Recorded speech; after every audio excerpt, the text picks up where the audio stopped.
U.S. biotech company Moderna has announced that it has begun clinical trials of a booster dose of vaccine designed specifically to combat the Omicron variant of the coronavirus. The trials will involve a total of 600 adults, half of whom have already received 2 doses of Moderna's COVID-19 vaccine at least 6 months ago, and half of whom have received 2 doses plus the previously authorized booster dose. The booster specifically targeting Omicron will therefore be evaluated as both a third and a fourth dose. The company also reported results on the efficacy against Omicron of the booster that has already been authorized.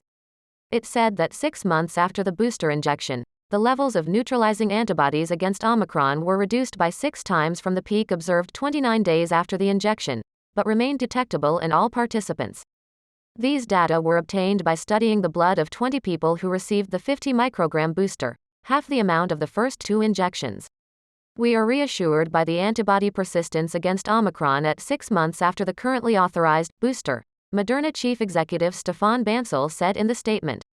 Nonetheless, given the long-term threat demonstrated by Omicron's immune escape, we are advancing our Omicron-specific variant vaccine booster candidate and we are pleased to begin this part of our Phase 2 study, Bancel continued. Moderna's statement came the day after rivals Pfizer and BioNTech said they had begun enrollment for a clinical trial for an Omicron-specific vaccine. Both vaccines are based on messenger RNA technology, which makes it relatively easy to update them to keep up with mutations specific to new variants. Several countries, including the United States, have begun to see a decline in cases associated with the infection wave caused by Omicron, the most transmissible variant detected so far, but the number of infections worldwide continues to rise.